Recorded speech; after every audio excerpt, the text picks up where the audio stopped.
Welcome to Your Next Chapter, where we feature conversations with leading audio creators and industry experts shaping the future of podcasting. I'm Jeremiah Tittle, JT, CEO of Next Chapter Podcasts, and your host for insightful conversations that delve into the creative processes, challenges, and innovations driving the world of audio storytelling. Our guest for this episode is Scott Johnson, creator and host of What Was That Like? Since 2018, Scott has produced nearly 300 episodes featuring some jaw-dropping true stories from plane crashes to kidnappings to natural disasters, told firsthand by the people who lived through them. His podcast now reaches hundreds of thousands of listeners each month. I think we can learn a lot from Scott, and the show continues to grow through the power of raw human storytelling. Scott, welcome to the show. Thanks, JT. I'm really glad to be here. And I looked at some of your past episodes, some of the other guests you've had on, and I'm honored to be in that kind of company. Oh, well, it's our pleasure to have you. And, we talked to a lot of industry folks who have opinions, expert advice for people maybe a little bit further along in their podcast journey. And then I think, some of that can apply in this conversation today, but I'm just so curious about kind of your path to this podcast, because you've hosted and produced multiple podcasts in your career. Let's start from the beginning though. Kind of the approach to podcasting and maybe how it's evolved over time. Do you think of yourself more as a creative or a business person, or maybe a combination of those two? Yeah, I really wear both hats. For my podcast that I produce now, I do almost everything. I outsource the graphics and transcription, stuff like that. But I started, to be early, I had a computer business that I started just like around 1999. And so I did computer repair and personal computer instructions, things like that. And I've got clients all over the country because I can do most things remotely. And so, but around 2011, that's when I started listening to podcasts. And so I thought, man, why don't I have a podcast? Because and so I started doing this podcast, just a short little 10, 15-minute episodes, some kind of computer tip or trick, for non-techie people. And the purpose of it was just to kind of establish myself as an authority in that space and get more clients. And it did that. And I did more than 400 episodes of that show. Amazing. And, but it became, as I started my current one, you only have so many hours in the day. And so that one had to kind of take a back seat, just as my computer work has kind of gone into the background a little bit, since I really now do podcasting full time. And that's how I spend most of my time. Yeah. Well, we're kind of jumping ahead, but as I, shared with you, and maybe you heard from some of the other conversations, I'm so interested in the pivot point, which is maybe more of a tech concept, but the storytelling, kind of the universality of it, is sometimes people change their careers. Maybe not so drastic, but I remember I brought this up before on the show, this 60 Minutes episode that I was watching. This is like decades ago, but it really had an imprint on me, specific to a story of I think it was a lawyer who turned into a doctor. I think every 10 years, this guy had kind of changed careers in a very, I'd say, extreme shift. So I was always curious, in his case, I don't know how fulfilling it is to be a lawyer. I know it can be lucrative. Depends on what type of law, for sure. But going to become a doctor where you're saving lives, that feels very different in terms of the impact you're having on the world. Sure. And I also, so now going back to you, I'm just curious in this kind of shift, because it doesn't always happen overnight. It's not always snap your fingers. The next thing you know, you're launching a new podcast.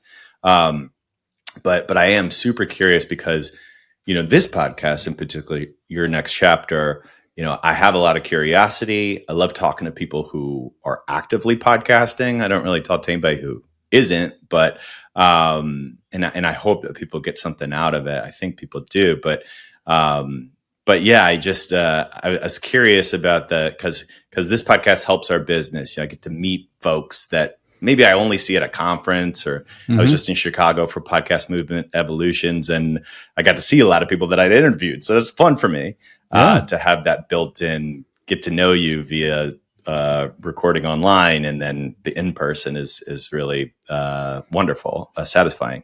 But yeah, I guess I'd love to know a little bit more of this kind of shift from what you were doing before, which was supporting your business, to now building something that is a business on its own. Mm-hmm. Yeah, it is a shift. And you're right. It's not something that happens overnight. It's a gradual thing. And I've been doing computer work for so long. And unfortunately, in that kind of thing, you really pretty much see the same things over and over again. And it gets a little bit boring. Is it restart your computer? I heard solve 50% of all. It often does. Yep.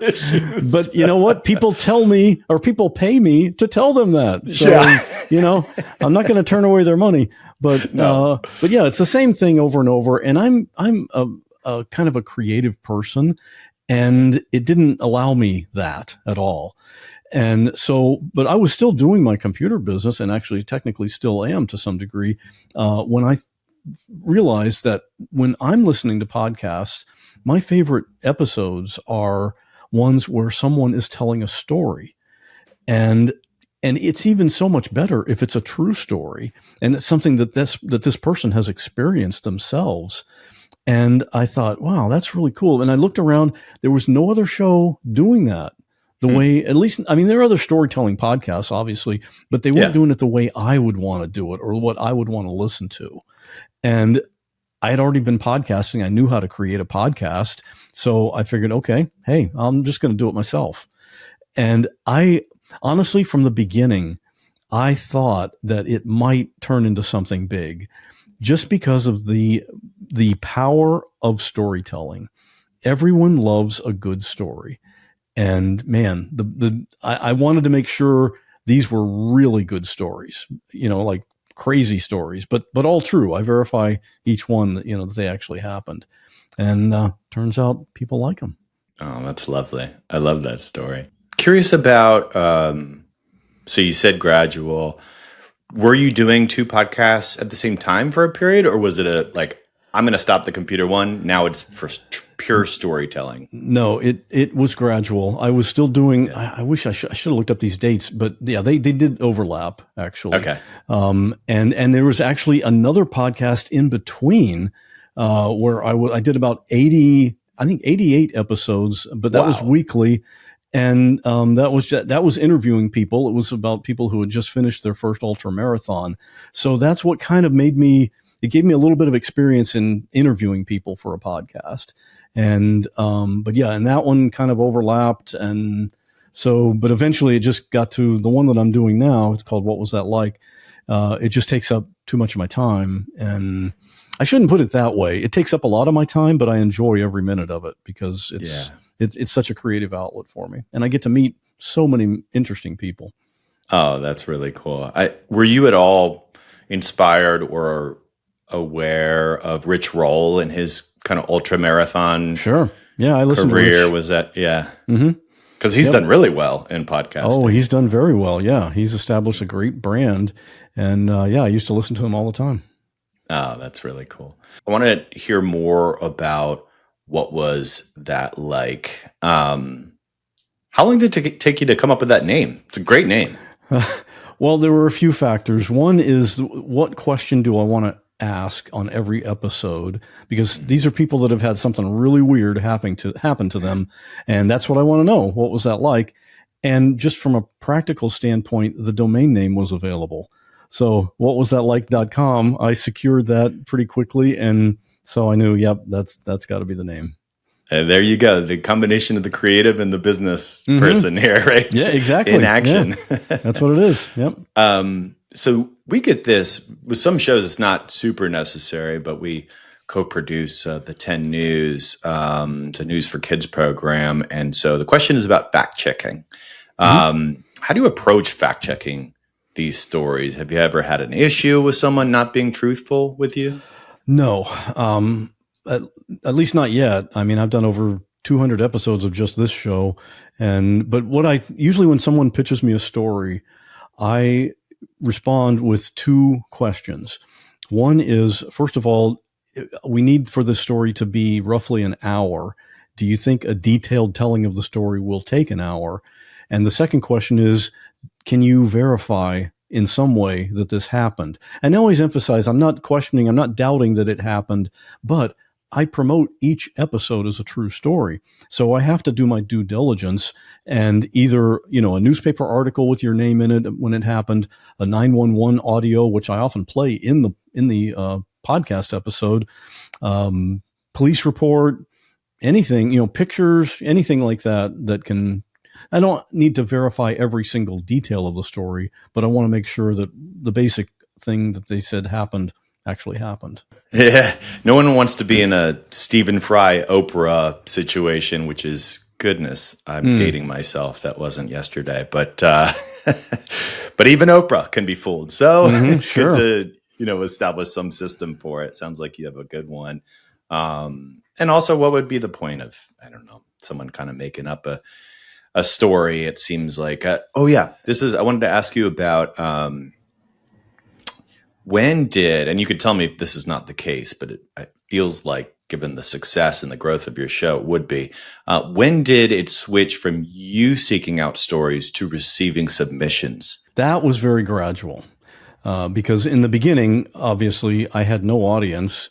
And so I just made a list of like weird things, like somebody struck by lightning, or just different things like that. And then I would go searching for news stories related to that, and find the people's name and just go try to find them, contact them on Facebook or something, and say, hey, you want to tell this story on a podcast? And I was doing that for a long time. And fortunately now, a lot of my stories, some of them come from publicists, people who are, promoting a book or something like that. Sure. Or just the audience themselves. The audience is big enough that they've had weird things happen to them. So I get pitches from people all the time. I still have to reject most of them, unfortunately, just because they're just not unusual enough. I wanted to ask you too, in terms of your curation and the unusual nature of a lot of these stories. They're really interesting. As I was scanning through, listen to some of these episodes, the ones that we referenced in the introduction that our executive producer, Nick, prepared around, the plane crashes, things like this, like surviving that is, we know of Harrison Ford and Travis Barker, but to get a real life person who's not a famous person to tell their story is, that was super interesting.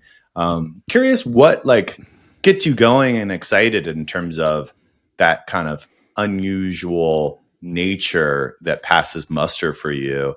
And then when do you say, in terms of the rejection you mentioned, paranormal or something that's not really like ghost chasing is not what I'm about, what's your kind of, your Venn diagram of when it's in the middle and good enough for you? There are a few things. A lot of it now is just intuitive. I can kind of tell when I first hear a story if it's going to work for the show.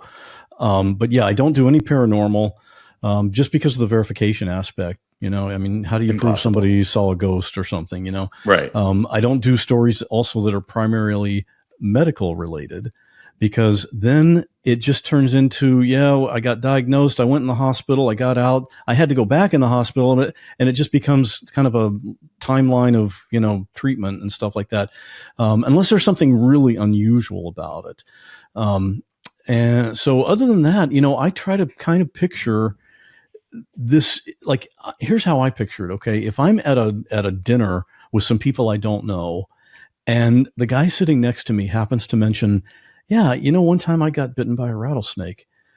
Well, now I've got all kinds of questions for that guy. I want to hear that story, Yeah. And that's how I name each episode, like the person's name and kind of a hint about what happened to them, because I want people, how when you subscribe to podcasts, I subscribe to podcasts, but I don't listen to every episode. I kind of scroll down when a new episode comes out. I look at it and decide whether I'm going to listen to it or not.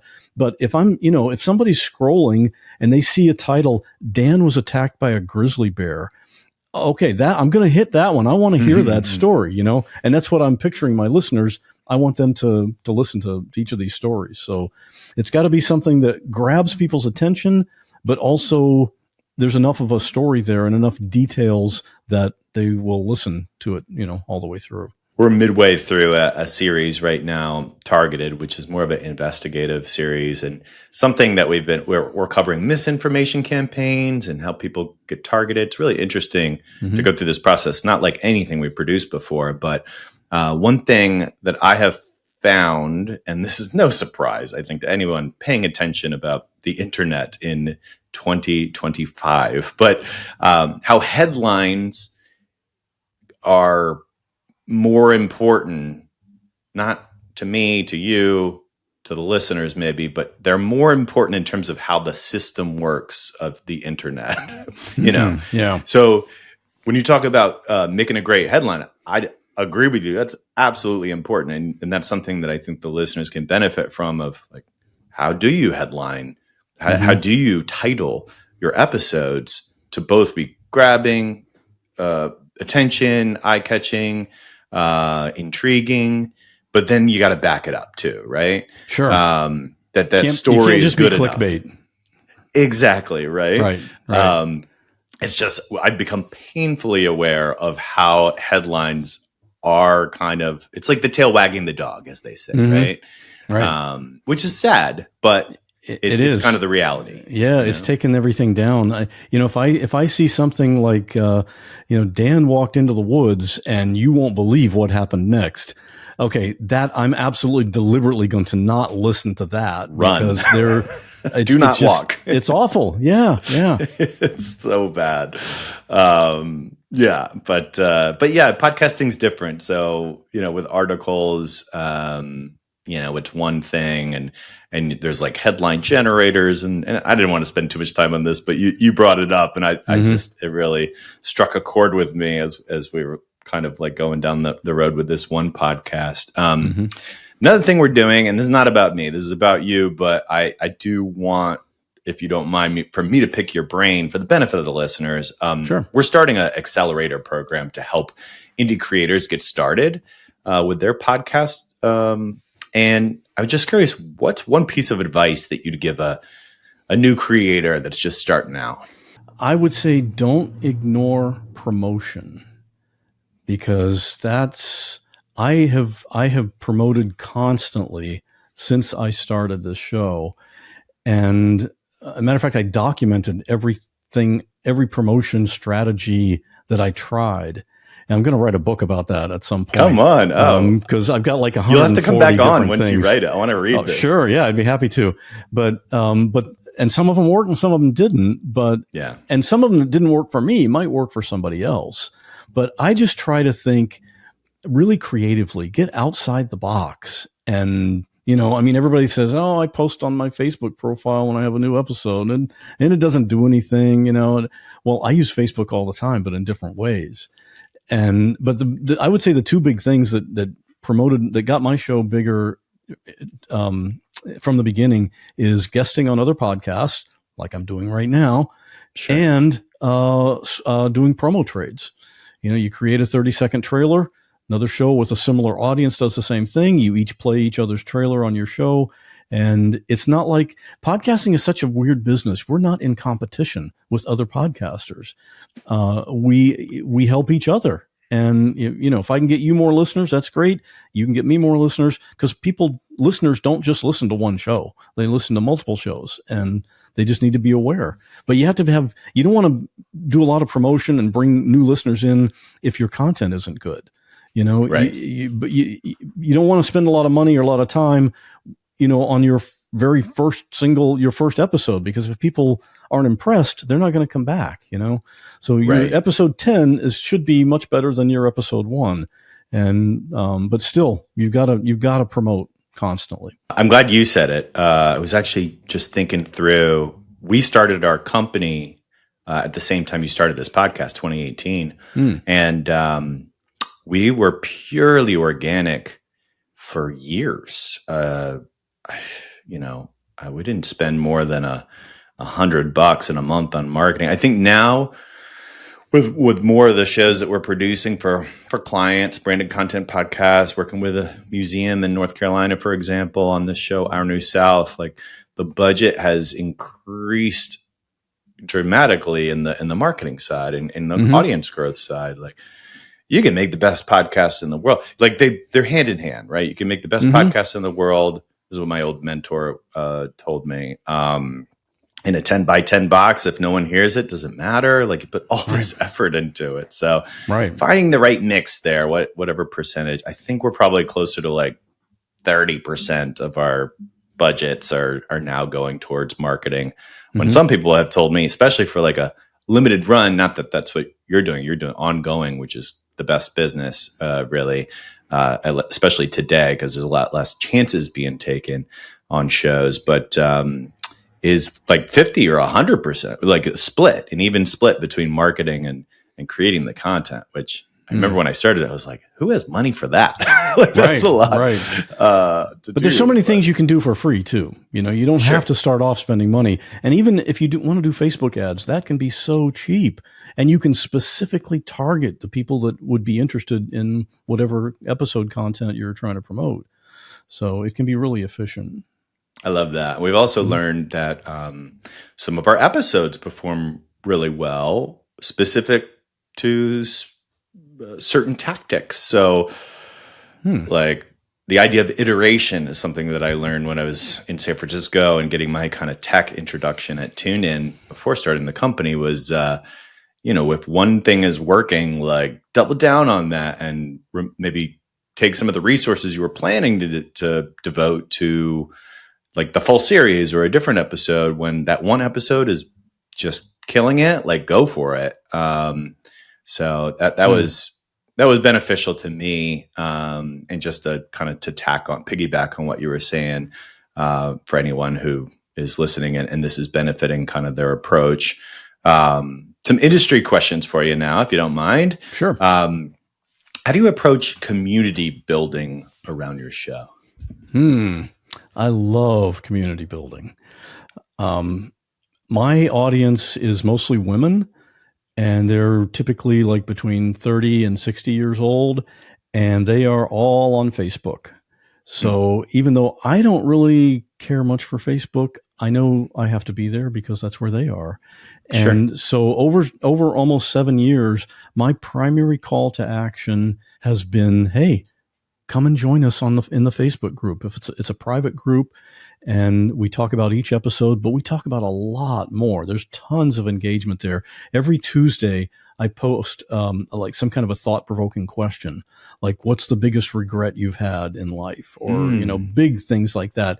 And people love that. They come looking for that now, and people love giving their opinions and answering their questions with their own answers. And so, we've got almost 9,000 people in the Facebook group now. Wow. And it even turned into those Tuesday questions is now a podcast episode. Every other Tuesday, I have a co-host, and she and I answer a question that's already been asked in the Facebook group. And then we read some of the answers that some of the other listeners have given.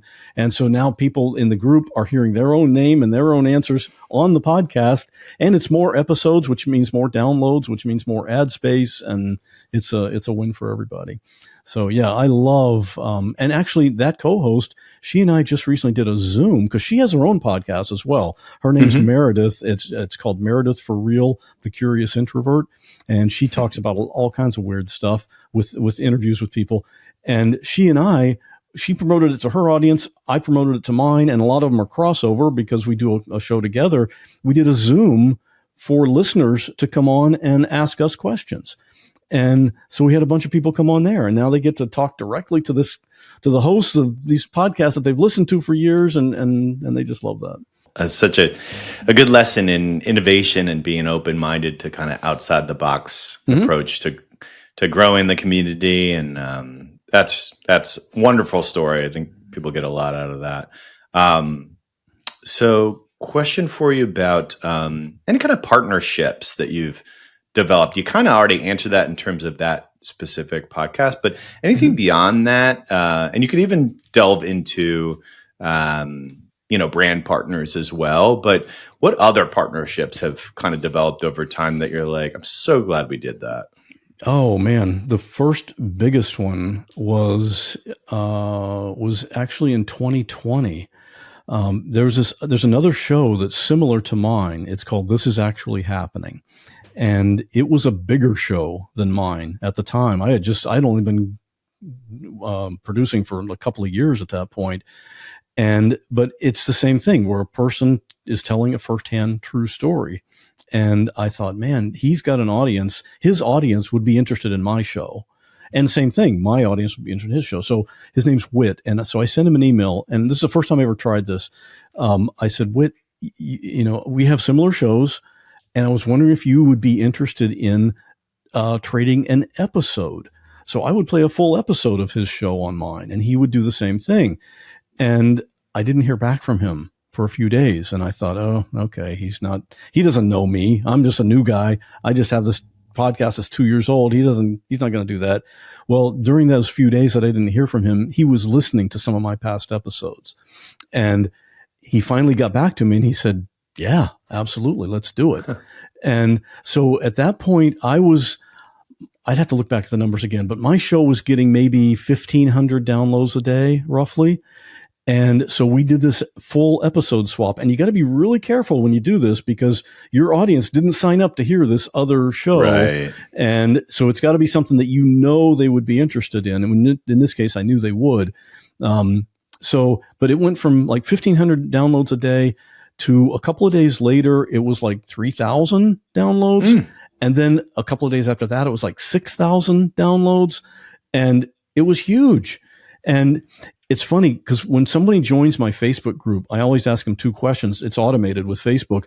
What's your email address? Do you want to give that to me? Because I send out an email newsletter. Second question is, how did you hear about my podcast? And I still every day get people saying, I heard the episode on This Is Actually Happening. And that was 5 years ago. Wow. Because it's still live and people can still hear it, and it still keeps paying dividends. So, that was a huge early collaboration and I've done that with other shows since then as well. But that really paid off long term. That's phenomenal. I love that story. The power of a feed drop.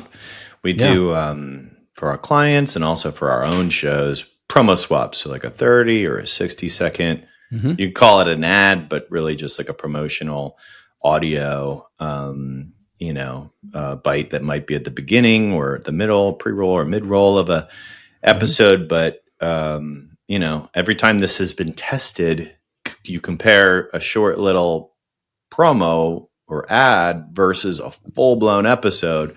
The full-blown episode, the feed drop wins every time. Oh, absolutely. Yeah. And what really did it or helped a lot is the way Whit presented it when he played my episode on his show, because, he has a huge audience. His listeners trust him.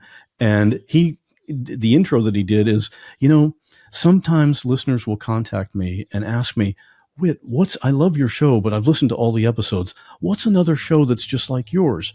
And today I've got one to show you that's just like this one. And so, that kind of locked in the deal right there. People are going to say, oh, okay, this is something I need to listen to. Well, that's wonderful that Whit took you up on it and, went through the process of listening to your content and realized that, you know what you're doing and you're a good storyteller or question asker, interviewer.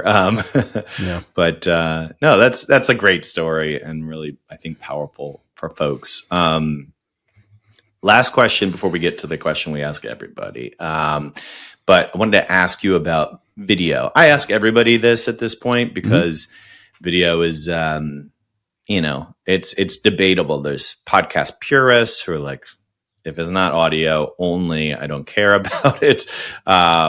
We all know social media, whether it's algorithmically or just how people like to consume these short bits of content, promoting things from episodes, promoting episodes via these short little video is a better converter, let's say, than just strictly audio or an audiogram where you have the bouncing levels.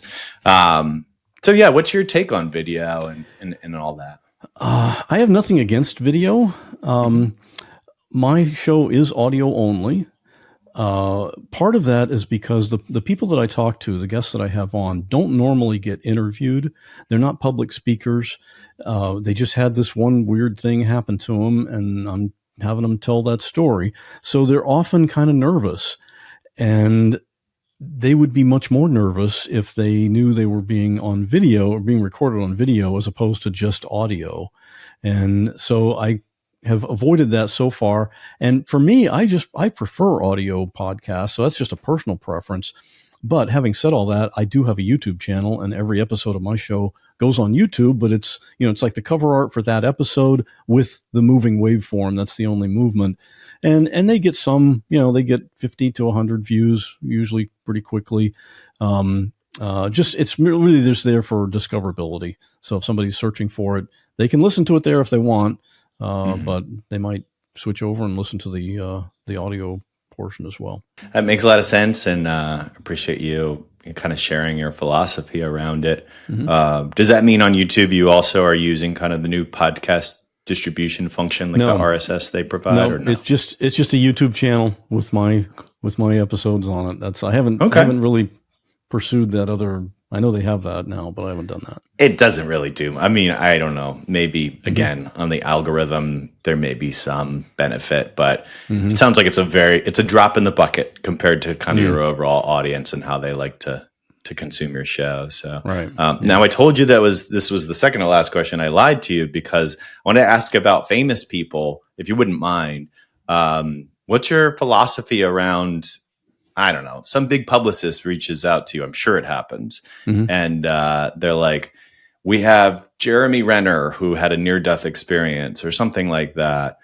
Would you say yes to that? What's your philosophy around that type of thing? Well, okay, specifically on the near-death experience, that kind of leads toward a little more toward paranormal, so I might not. I'm not going to do a paranormal, like, if President Obama had a haunted house or something, I'm not going to interview him about that. Okay.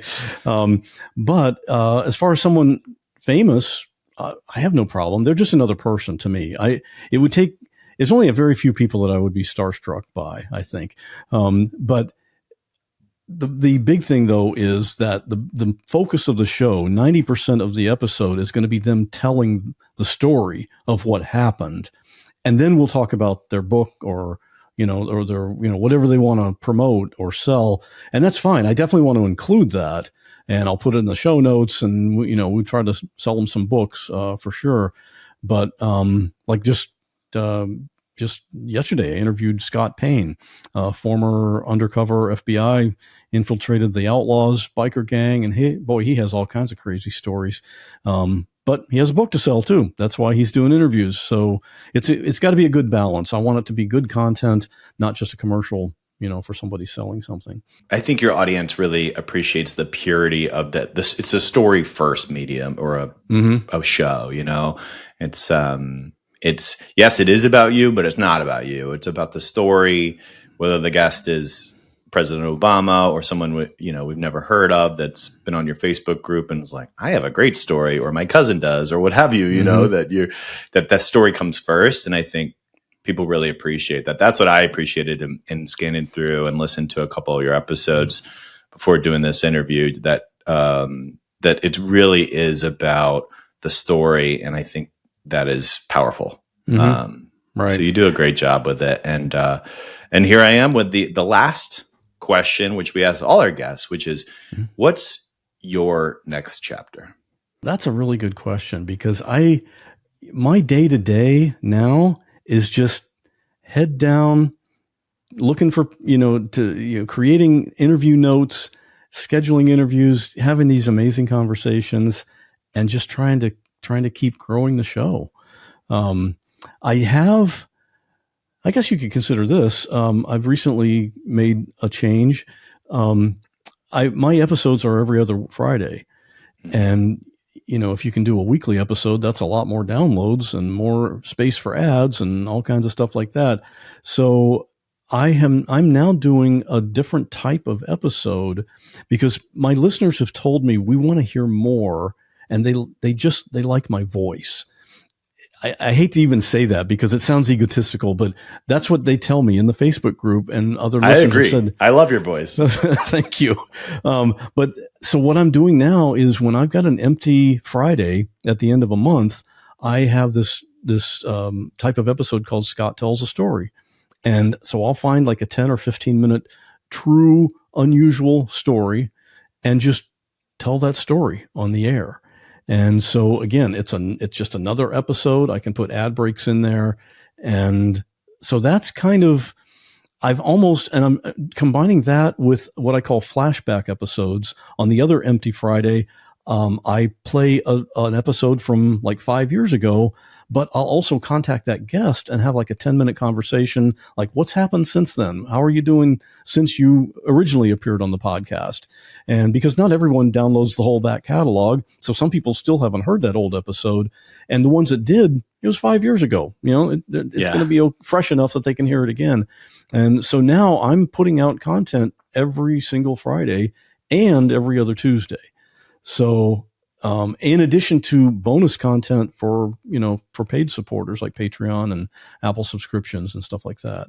So I guess my next chapter is creating more work for myself, I suppose. But these new episode types, though, aren't nearly as time intensive as creating the main type of story episodes. So I can do it. I think there's so much in your answer that will help folks, whether they're just starting or trying to figure out the key element in terms of a takeaway that benefits me, but benefits, I think, everyone listening, is cadence.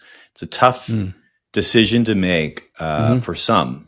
Like, every week is a huge commitment. And we always say you never break the bargain or the agreement that you've made to your audience as to how often you're going to show up for them. So, so that's really, I think, powerful in saying you've built a bi-weekly success story, which there are some who tell you that if you're not there every week, then you have no chance of success. We do this podcast every other week, twice a month, roughly. And you can always expand. You can always do more. But you can't really back down and do less. That's difficult. Without hurting some feelings, isn't it? Right. Yeah. You start weekly and then got to go back. It's always better to start with what you can do.